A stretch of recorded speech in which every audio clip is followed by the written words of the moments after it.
الحمد لله نحمده ونستعين به ونستغفره ونعوذ بالله من شرور أنفسنا ومن سيئات أعمالنا من يهد الله فهو المهتد ومن يضلل فلن تجد له وليا مرشدا أشهد أن لا إله إلا الله وحده لا شريك له وأشهد أن نبينا محمدا عبده ورسوله وصلوات الله وسلامه على سيدنا ونبينا محمد وعلى آله وأصحابه وأهل بيته ومن تبعهم بإحسان إلى يوم الدين. أما بعد، فأوصيكم عباد الله بتقوى الله جل وعلا، فقد قال الله تبارك وتعالى في كتابه العزيز: أعوذ بالله من الشيطان الرجيم، بسم الله الرحمن الرحيم: لا خير في كثير من نجواهم إلا من أمر بصدقة أو معروف أو إصلاح بين الناس ومن يفعل ذلك ابتغاء مرضات الله فسوف نؤتيه أجرا عظيما. صدق الله العظيم. இந்த உலகை படைத்து பரிபாலித்துக் கொண்டிருக்கும் ரப்புல் ஆலமீன் அல்லாஹ்வுக்கே புகழ் அனைத்தும். சலாத்தும் சலாமும் நமது தூதர் முஹம்மது ஸல்லல்லாஹு அலைஹி வஸல்லம் அவர்கள் மீதிலும், அவர்களின் வாழ்வை பின்பற்றி வாழ்ந்த சஹாபாக்கள், தாபிஊன்கள், தபஉ தாபிஈன்கள், கியாமத்துடைய நாள் வரைக்கும் இந்த உலகத்தில் அல்லாஹ்வை ஏற்று வாழக்கூடிய அனைத்து முஃமின்கள் மீதும் உண்டாகட்டும். அன்பின் இஸ்லாமிய சகோதரர்களே, அல்லாஹ்வின் நல்லடியார்களே, இந்த உலகத்தில் வாழும் போது எல்லா நிலைகளிலும் அல்லாஹ் ஒருவனை பயந்து தக்வா செய்து கொள்ளுமாறு முதலில் எனக்கும் அப்பால் உங்களுக்கும் வசியத் செய்து கொள்கின்றேன். கண்ணியமான அல்லாஹுடைய நல்லடியார்களே, அல்லாஹு தஆலா ரப்புல் இஸ்ஸத் ஒரு புனிதமான மாதத்தை அடையக்கூடிய சந்தர்ப்பத்தை நமக்கு வழங்கி, இந்த மாதத்தில் அல்லாஹு தஆலா ரப்புல் இஸ்ஸத் நபி மூசா அலைஹிஸ்ஸலாத்து வஸ்ஸலாம் அவர்களுடைய வாழ்க்கையோடு ரசூலுல்லாஹி ஸல்லல்லாஹு அலைஹி வஸல்லம் அவர்களுக்கும் மூசா அலைஹிஸ்ஸலாத்து வஸ்ஸலாம் அவர்களுக்கும் இடையில் நடந்த ஒரு சம்பவத்தை அடிப்படையாக கொண்டு அல்லாஹ் தஆலா தொழுகை என்று சொல்லக்கூடிய வணக்கத்தை, இபாதத்தை, கடமையை அல்லாஹ் விதியாக்கிய மாதம். ஹஜ்ஜுடைய மாதம், ஹஜ்ஜுடைய வணக்கம், அது இப்ராஹிம் அலைஹிஸ்ஸலாத்து வஸ்ஸலாம் அவர்களுடைய வாழ்க்கையோடு சம்பந்தப்படுவதை போன்று தொழுகை என்று சொல்லக்கூடிய இந்த வணக்கத்தை, இபாதத்தை அல்லாஹ் இப்ராஹிம் அலைஹிஸ்ஸலாத்து வஸ்ஸலாம் அவர்களுடைய வாழ்வோடு ஹஜ்ஜை இணைத்ததை போன்று தொழுகையோடு நபி மூசா அலைஹிஸ்ஸலாத்து வஸ்ஸலாம் அவர்களை இந்த உம்மத்தோடு, சமூகத்தோடு அல்லாஹ் தஆலா இணைத்தார். கண்ணியமானவர்களே, தொழுகை கடமையாக்கப்பட்ட நேரத்தில் ஆரம்பத்தில் அல்லாஹ் தஆலா இந்த தொழுகையை ஒரு முஃமின் ஒரு நாளைக்கு 50 தடவைகள் தொழ வேண்டும் என்று அல்லாஹ் கடமையாக்கினார். ஹதீஸ்களில் வந்த விடை 50 நேர தொழுகையை கடமையாக்கியதற்கு பின்னால் இறுதியில் அல்லாஹ் தஆலா இந்த தொழுகையை 5 நேரமாக கடமையாக, விதியாக அல்லாஹ் தஆலா ஆக்கினார். கண்ணியமானவர்களே, 50ஆக இருந்த இந்த தொழுகை 5ஆக மாற்றப்பட்டது. ஐவேளை தொழுவது அதுவே பாரமாக, சிரமமாக இருக்கக்கூடிய நேரத்தில் 50 நேர தொழுகைகளை இந்த சமூகத்தால் தொழ முடியாது. உங்களுடைய சமூகம் இதனை சுமக்க மாட்டார்கள். இன்ன ஸலாத்த ஸகீலா வ உம்மத்துக ضعீஃபா. தொழுகை என்பது ஒரு சிரமமான ஒரு வணக்கம். உங்களுடைய இந்த சமூகம், இந்த உம்மத்து பலகீனமான உம்மத்து என்று இன்னொரு சமூகத்தை பற்றி பொதுநல உணர்வோடு, பொது நலவை முன்வைத்து இந்த தொழுகை 50ஆக மாற்றப்பட வேண்டும், 50ஆக இருந்த தொழுகை 5ஆக மாற்றப்பட வேண்டும் என்று நபி ஸல்லல்லாஹு அலைஹி வஸல்லம் அவர்களுக்கு ஆலோசனை சொன்னவர்கள் நபி மூசா அலைஹிஸ்ஸலாத்து வஸ்ஸலாம். கண்ணியமான அல்லாஹ்வுடைய நல்லடியார்களே, ரசூலுல்லாஹி ஸல்லல்லாஹு அலைஹி வஸல்லம் அவர்கள் இந்த தொழுகையை அல்லாஹ்விடத்தில் பெற்று வானலோகத்தில் இருந்த நபிமார்களை சந்தித்தார்கள். அப்போது ஒவ்வொரு நபிமார்களும் நபி ஸல்லல்லாஹு அலைஹி வஸல்லம் அவர்களை வாழ்த்தினார்கள், வரவேற்றார்கள், பாராட்டினார்கள், சலாம் சொன்னார்கள். நபி மூசா அலைஹிஸ்ஸலாத்து வஸ்ஸலாம் அவர்கள் மாத்திரம்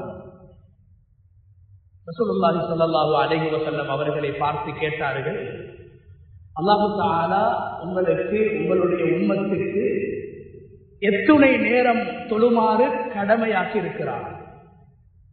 அப்போது ரசூலுல்லாஹி ஸல்லல்லாஹு அலைஹி வஸல்லம் அவங்க சொன்னாங்க, 50 நேரங்கள் தொழ வேண்டும் என்று அல்லாஹ் கடமையாக்கி இருக்கிறார், கட்டாயப்படுத்தி இருக்கிறார். இந்த நேரத்திலே நபி மூசா அலைஹிஸ்ஸலாத்து வஸ்ஸலாம் அவர்கள் சொன்னார்கள், உங்களுடைய சமூகம் பலகீனமான சமூகம், இந்த உலகத்திலே மிகவும் சக்தி கொடுக்கப்பட்ட பலசாலிகளாக வாழ்ந்த பனு இஸ்ராயீலர்களுக்கு நான் நபியாக அனுப்பப்பட்டு வாழ்க்கையில் பல அனுபவங்களை பெற்றிருக்கிறேன். இனி ஆலஸ்து பனி இஸ்ராயீல், பனு இஸ்ரவேலர்களோடு நான் முகம் கொடுத்திருக்கிறேன், வாழ்ந்திருக்கிறேன், பழகி இருக்கிறேன். ஆனால் உங்களுடைய உம்மத்து 50 நேரம் தொழ மாட்டார்கள், அவர்கள் பலகீனமானவர்கள். நீங்கள் அல்லாஹ்விடத்தில் சென்று இந்த 50ஐ 5ஆக ஆக்குமாறு வேண்டிக் கொள்ளுங்கள். ரசூலுல்லாஹி ஸல்லல்லாஹு அலைஹி வஸல்லம் அவர்கள் மீண்டும் செல்கிறார்கள். 50 45ஆக ஆக்கப்படுகிறது. மீண்டும் வருகிறார்கள். மூசா அலைஹிஸ்ஸலாம் சொல்கிறார்கள், இல்லை, 45 நேரமும் உங்களுடைய சமூகம் தொழ மாட்டார்கள். இவ்வாறு கண்ணியமானவர்களே, சுமார் 9 தடவைகள் நபி மூசா அலைஹிஸ்ஸலாம் சொல்றாங்க, உங்களுடைய உம்மத்து பலகீனமான உம்மத்து, உங்களுடைய உம்மத்தால் 50 நேரங்கள் சொல்ல முடியாது, அல்லாஹ்விடத்திலே கேளுங்கள், அல்லாஹ் 50ஐ 5ஆக ஆக்குவான் என்று நபி ஸல்லல்லாஹு அலைஹி வஸல்லம் அல்லாஹ்ட்ட போறாங்க, திரும்பி வாராங்க. ஒவ்வொரு சந்தர்ப்பங்களிலும் மூசா அலைஹிஸ்ஸலாம் சொல்றாங்க, உங்களோட உம்மத்தால 40 நேரமோ 45 நேரமோ 30 நேரமோ தொழ முடியாது, 5 நேரம் தான் தொழ முடியும். இறுதியாக அல்லாஹ் 5ஆக ஆக்கிவிட்டான். தொழுகை 5 நேரங்கள் தான்.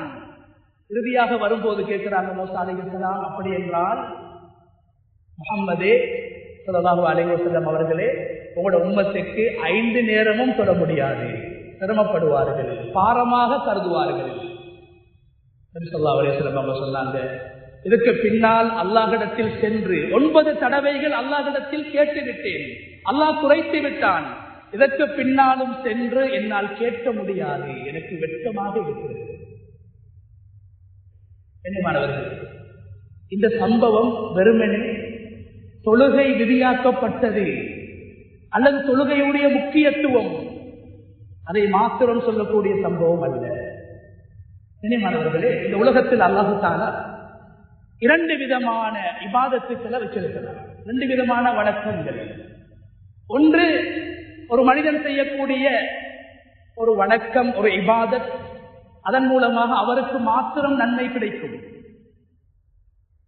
இன்னும் சில இபாதத்துக்கள் அல்லாஹ் வச்சிருக்கிறான், அவருக்கும் நன்மை கிடைக்கும், அதன் மூலமாக மற்றவர்களுக்கும் நன்மை கிடைக்கும், சமூகத்துக்கும் நன்மை கிடைக்கும். அது என்ன சகோதரர்களே,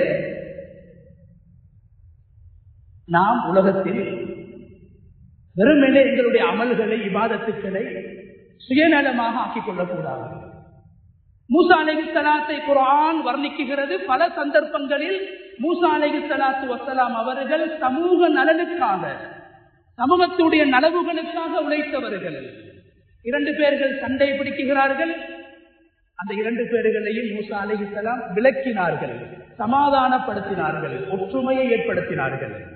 குர்ஆன் பேசுகிறது, 2 பெண்கள் ஆண்களுக்கு மத்தியில் தங்களால் தண்ணீர் அள்ள முடியாது, தண்ணீரை அள்ளி சுமக்க முடியாது. 2 யுவதிகளுக்கு, 2 பெண்களுக்கு மூசா அலைஹிஸ்ஸலாம் அவர்கள் தண்ணீரை அள்ளி கொடுத்தார்கள். கண்ணியமானவர்களே, மூசா அலைஹிஸ்ஸலாத்தை குர்ஆன் வர்ணிக்குகிறது, அவர் ஒரு சுயநலவாதியாக இருக்கின்ற, நபியாக அனுப்பப்படுவதற்கு முன்னாலும் சமூகத்தோடு தொடர்பு பட்டு சமூக நலனுக்காக உழைத்தவர்கள், நபியாக அனுப்பப்படுவதற்கு முன்னாலும்.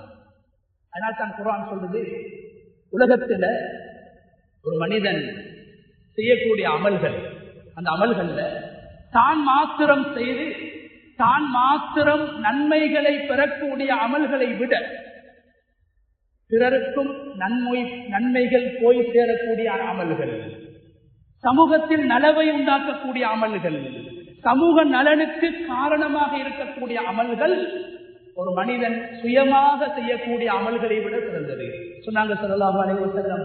சஹாபாக்களை பார்த்து கேட்டாங்க, சுன்னத்தான நோன்புகள் நோட்பதை விட, சுன்னத்தான தொழுகைகள் தொழுவதை விட சிறந்த ஒரு அமலை உங்களுக்கு நான் சொல்லித் தரவா? சொன்னாங்க சஹாபாக்கள், சொல்லுங்கள் யா ரசூலல்லாஹ். சொன்னாங்க ஸல்லல்லாஹு அலைஹி வஸல்லம், 2 குடும்பம் பிரச்சனைப்பட்டு வாழ்கிறார்கள், 2 நண்பர்கள் பிரச்சனையோடு வாழ்கிறார்கள், 2 ஊர்கள் பிரச்சனையோடு வாழ்கிறார்கள். இந்த ஊர் மக்களை, இந்த குடும்பத்தை, இந்த நண்பர்களை நீங்கள் சமாதானப்படுத்துவது, ஒற்றுமையாக ஆக்குவது நஃபிலான தொழுகைகளை விட, நஃபிலான நோன்புகளை விட சிறந்தது என்று சொன்னார்கள். ஏன் மூசா அலைஹிஸ்ஸலாத்து வஸ்ஸலாம் அவர்களை அல்லாஹு தஆலா அல் குர்ஆனில் 2 சாரார்கள், 2 குழுக்கள், 2 மனிதர்கள் பிரச்சனைப்படுகின்ற போது நபி ஸல்லல்லாஹு அலைஹி வஸல்லம் அவர்களுடைய அந்த ஹதீஸின் பிரகாரம் நபி மூசா அலைஹிஸ்ஸலாத்து வஸ்ஸலாம் அவர்கள் சமாதானப்படுத்தினார்கள். மூசா அலைஹிஸ்ஸலாத்து வஸ்ஸலாம் அவர்கள் செய்த அந்த சமூக பணியை முன்னுதாரணமாக அல்லாஹு தஆலா குர்ஆனில் பேசி அருமை நாயகம் ஸல்லல்லாஹு அலைஹி வஸல்லம் அவர்கள் சொன்னார்கள், நீங்கள் செய்யக்கூடிய சில சுன்னத்தான அமல்களை விட சமூக நலனுக்காக செய்கின்ற சில விடயங்கள் மேலானது. உதாரணமாக, ஒரு மனிதர் மார்க்க அறிவை கற்றுக்கொள்வதில் ஈடுபடுகிறார்.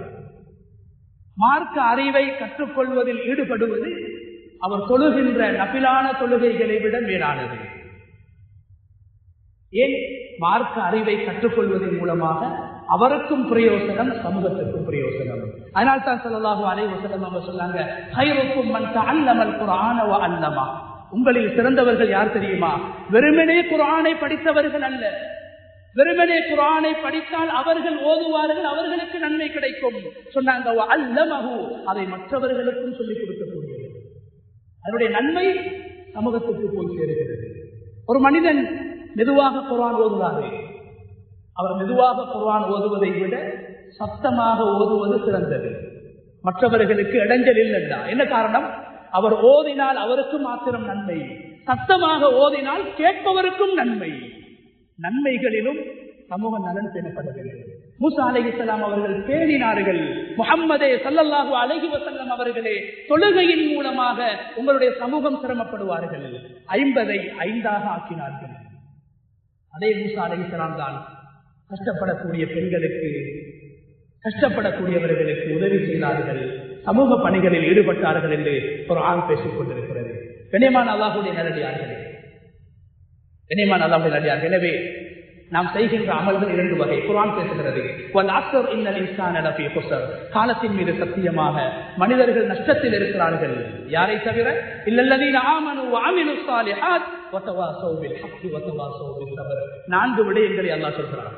முதலாவது, அவர்கள் ஈமான் கொள்வார்கள், அவர்கள் வெற்றி அடைந்தவர்கள். 2வது, சாலிஹான அமல்களை செய்வார்கள். இந்த 2 விஷயமும் ஒரு மனிதனுக்கு மாத்திரம் பிரயோசனம் அளிக்கக்கூடிய விடயங்கள். ஈமான், சாலிஹான அமல். அதுக்கு பின்னால் அல்லாஹ் 2 விஷயங்களை சொல்றான். சமூகத்தோடு சம்பந்தப்பட்ட விடயங்கள். அமல் செய்வதில் கூட ஒரு முஃமின் சுயநலவாதியாக இருக்கக்கூடாது. இபாதத்துக்களில் கூட ஒரு முஃமின் சுயநல உணர்வோடு செயல்படக்கூடாது. 2 விடயங்கள் அல்லாஹ் பின்னால் என்ன சொல்றான்? அவர்கள் நல்ல விடயங்களை, குர்ஆன் சொல்லக்கூடிய விடயங்களை சமூகத்துக்கும் சொல்வார்கள், மற்றவர்களுக்கும் சொல்லிக் கொடுப்பார்கள். நல்ல விடயங்களை மக்களுக்கு சொல்கிற போது, நலவுகளை செய்கின்ற போது, சமூக விடயங்களில் ஈடுபாடு காட்டுகின்ற போது சமூகத்தில் ஏற்படுகின்ற விமர்சனங்கள், மக்கள் அவர்களை விமர்சிப்பார்கள், மக்கள் அவர்களை ஏசுவார்கள், திட்டுவார்கள். இந்த நேரத்தில் தானும் பொறுமையாக இருந்து மற்றவர்களையும் பொறுமையாக இருக்குமாறு கட்டளை இடுவார்கள், எழுவார்கள். இனிமான அல்லாஹ்வுடைய அடியார்களே, எனவே இந்த ஆயத்து, இந்த சூரா குர்ஆனில் முக்கியமான சூரா, அமல்களில் 2 வகையான அமல்களை இந்த சூரா எங்களுக்கு சொல்லித் தருகிறது. முதலாவது வகை தனக்கு மாத்திரம் பயனளிக்கக்கூடிய அமல். இரண்டாவது தனக்கும் பிரயோசனம், மற்றவர்களுக்கும் பிரயோசனம். ஒரு மனிதன் துஆ செய்கிறார், தனக்காக துஆ செய்கிறார், அது ஒரு இபாதத், அவருக்கு நன்மை கிடைக்கும். இன்னும் ஒரு மனிதன் தனக்காக மாத்திரம் துஆ செய்யவில்லை, தன்னுடைய நண்பனுக்காக துஆ செய்கிறார், தன்னுடைய பெற்றோருக்காக துஆ செய்கிறார், தன்னுடைய ஆசான்மார்களுக்காக துஆ செய்கிறார், சமூகத்துக்காக துஆ செய்கிறார். இந்த 2 துஆக்கள்ல ஆக சிறந்த துஆ என்ன தெரியுமா? ஒரு மனிதன் தனக்கு கேட்கக்கூடிய துஆ அல்ல, தனக்கு துஆ செய்வதை போன்று மற்றவர்களுக்கும் துஆ செய்கிறார். நபி அவங்க சொன்னாங்க, ஒரு மனிதன் மற்றவர்களுக்காக துஆ செய்யும் போது அல்லாஹ் மலக்குமார்களின் மூலம், வானவர்களின் மூலம் அந்த நபருக்காக அல்லாஹ் துஆ செய்ய வைக்கின்றான். என்ன காரணம்? அவருடைய துஆவில் சுயநலம் கிடையாது. அவருடைய துஆவில் சமூகத்தை சேர்த்தார், அவருடைய துஆவில் பெற்றோரை சேர்த்தார், அவருடைய துஆவில் அண்டை வீட்டுக்காரனை சேர்த்தார், அவருடைய துஆவில் கடனாளியை சேர்த்தார். அதனால நபி அவங்க சொன்னாங்க, துஆக்கள்ல சிறந்த துஆ பிலஃபில் கைப், இன்னும் ஒரு நண்பனுக்கு மறைவாக செய்யக்கூடிய துஆ. அதனாலதான் அல்லாஹு தஆலா குர்ஆனில் அன்சாரிகளை பற்றி பேசும்போது அல்லாஹ் சொல்கிறான், அன்சாரிகள் என்பவர்கள் பொதுநலவாதிகள், அவர்கள் சுயநலவாதிகள் கிடையாது. மற்றவர்களை மதிக்கக்கூடியவர்கள், மற்றவர்களுக்கு உதவக்கூடியவர்கள், மற்றவர்களுடைய நலவுகளை முதன்மைப்படுத்தக்கூடியவர்கள். அதனால் தான் கண்ணியமானவர்களே, அன்சாரிகள் நிறைய துஆ செய்திருக்கிறார்கள்.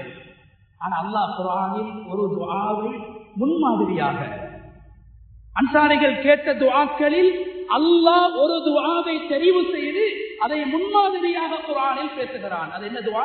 ரப்பனா ஃபிர் லனா, யா அல்லாஹ் எங்கட பாவத்தை மன்னித்து வலி இஹ்வானினா அல்லதீன சபகூனா பில் ஈமான், எங்களுக்கு முன்னால் வாழ்ந்து ஈமான் கொண்டு அந்த ஈமானின் பக்கம் எங்களுக்கு வழிகாட்டி அந்த ஈமானையும் இஸ்லாத்தையும் எங்களுக்கு சொல்லி தந்துவிட்டு முன்மாதிரியாக வாழ்ந்து மரணித்த எங்களுடைய முன்னோர்களுடைய பாவத்தை மன்னிப்பாயாக. அன்சாரிகளுடைய துஆக்களிலும் சுயநலம் கிடையாது, அவர்களுடைய இபாதத்துக்களிலும் சுயநலம் கிடையாது. மற்றவர்களை இணைத்தார்கள், மற்றவர்களை சேர்த்தார்கள், மரணித்தவர்களை ஞாபகப்படுத்தினார்கள், முன்னோர்களை சொல்லி முன்னோர்களுக்காக துஆ செய்தார்கள். எங்களுக்கு முன்னால் வாழ்ந்த எத்தனையோ நல்லவர்கள் நலவுகளை செய்து மரணித்து விட்டார்கள், அவர்களையும் எங்களுடைய துஆக்களில் சேர்க்க வேண்டும். அந்த துஆ தான் சிறந்த துஆ. அதனால் தான் அல்லாஹு தஆலா அன்சாரிகள் தங்களுக்கு துஆ செய்வதை போன்று அவர்களுடைய துஆவில் சமூக நலனும் இருக்கும். மற்றவர்களுடைய உறவை பேணுவார்கள், நலவுகளை பேணுவார்கள், மற்றவர்களுக்காகவும் துஆ செய்வார்கள் என்று அல்லாஹு தஆலா அல் குர்ஆனிலே அவர்களுடைய முன்னுதாரணமான அந்த துஆவை குறிப்பிட்டிருக்கிறான். எனவே கண்ணியமான அல்லாஹ்வுடைய நல்லடியார்களே, எனவே உலகத்தில் வாழக்கூடிய காலம் மிக குறைவான ஒரு காலமாக இருக்கும். 40 வருடங்கள், 50 வருடங்கள், 60 வருடங்கள் நாங்கள் வாழ்கிறோம். வெறுமனே எங்களுடைய கபரை மாத்திரம், வெறுமனே எங்களுடைய பட்டோலையை மாத்திரம் நிறைக்கக்கூடிய அமல்களில் மாத்திரம் நாங்கள் ஈடுபடாமல் சமூகத்துக்கும் நலவுகளை ஏற்படுத்தக்கூடிய அமல்கள், சமூகத்துக்கும் நன்மைகளை கொண்டு போய் சேர்க்கக்கூடிய அமல்கள், சமூகத்துக்கும் நலவுகளையும் கைராத்துகளையும் உண்டாக்குவதற்கு காரணமாக இருக்கக்கூடிய பொது நலவுகளிலும் நாங்கள் ஈடுபட வேண்டும். என்னுடைய தொழுகையாக இருக்கலாம், என்னுடைய துஆக்களாக இருக்கலாம், நாங்கள் ஈடுபடுகின்ற சமூக பணிகளாக இருக்கலாம். வெறுமனே எனக்கு மாத்திரம் பெனிஃபிட், எனக்கு மாத்திரம் நன்மை, எனக்கு மாத்திரம் பிரயோசனம் என்று இல்லாமல் சமூகத்தையும் அதில் இணைத்துக் கொள்ள வேண்டும் என்பதைத்தான் தொழுகை கடமையாக்கப்பட்ட அந்த சம்பவம், மூசா அலைஹிஸ்ஸலாம் அவர்களுக்கு மத்தியில், அருமை நாயகம் ஸல்லல்லாஹு அலைஹி வஸல்லம் அவர்களுக்கு மத்தியில் நடந்த அந்த சம்பவம் இதைத்தான் சொல்லித் தருகிறது. ஒரு மனிதன் செய்கின்ற அன்னஃபுல் முத்தஅத்தி கைரும் மினன் நஃபில் காசிர், தனக்கு மாத்திரம் நன்மையை உண்டாக்கக்கூடிய வணக்கத்தை விட சமூகத்துக்கும் பிரயோசனம் கொடுக்கக்கூடிய, சமூகத்துக்கும் நன்மையை பெற்றுக் கொடுக்கக்கூடிய அமல் சிறந்தது என்று உலமாக்கள் குறிப்பிடுகிறார்கள். கண்ணியமான அல்லாஹ்வுடைய நல்லடியார்களே, ஒரு நாட்டுடைய ஒரு மன்னர் வேட்டையாடுவதற்காக போகிறார். அப்போது ஒரு முதியவர் ஜெய்துன் மரத்தை நாட்டிக் கொண்டிருக்கிறார். அந்த மன்னர் கேட்கிறார், நீங்களோ மரணத்தை நெருங்கி விட்டீர்கள், முதுமை அடைந்து விட்டீர்கள். ஒரு ஜெய்துன் கண்டை நீங்கள் நாட்டினால் அது வளர்வதற்கு பல வருடங்கள் செல்லும், அது வளர்ந்ததற்கு பின்னால் அது காய்ப்பதற்கு பல வருடங்கள் செல்லும். ஏன் நீங்கள் இதை நாட்ட வேண்டும்? என்று கேட்டபோது அந்த அந்த நல்ல மனிதர், அந்த அறிஞர், அந்த இமாம் முதியவர் சொல்றாரு, எங்களுக்கு முன்னால் வாழ்ந்தவர்கள் இந்த மரத்தை நாட்டை விட்டு சென்றார்கள், நாம் அனுபவித்துக் கொண்டிருக்கிறோம், கனிகளை சாப்பிட்டுக் கொண்டிருக்கிறோம், புசித்துக் கொண்டிருக்கிறோம், வாழ்ந்து கொண்டிருக்கிறோம்.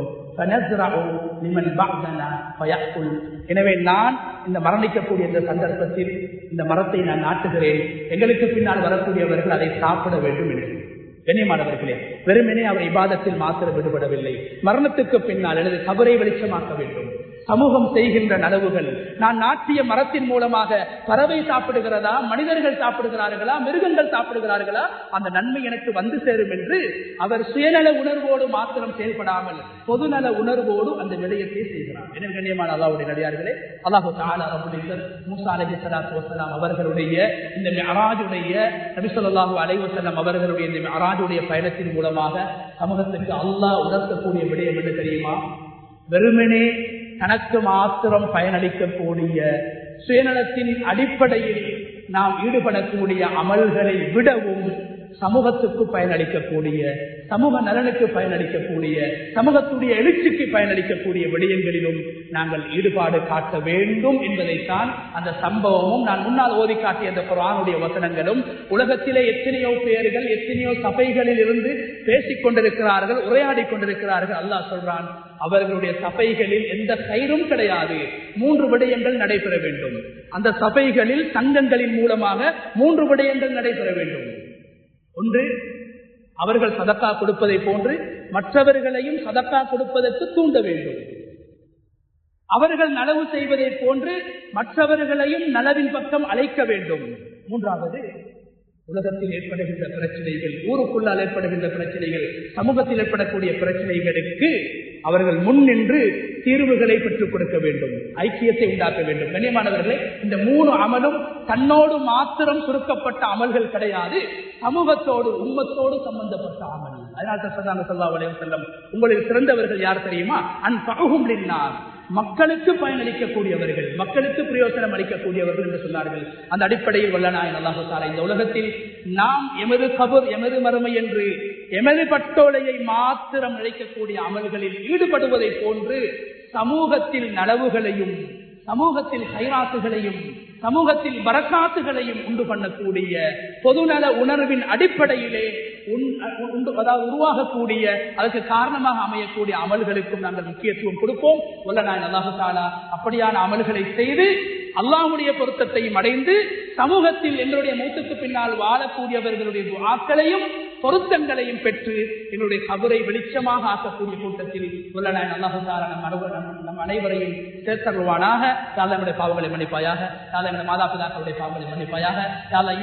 ஈமானோடு வாழ்ந்து ஈமானுக்காக உழைத்து ஈமானோடு இந்த உலகத்தை விட்டு பெறுகின்ற சந்தர்ப்பத்தை நம் அனைவருக்கும் உட்படுத்தி தருவாயாக. For more Islamic lectures and useful information, visit slbeyond.com.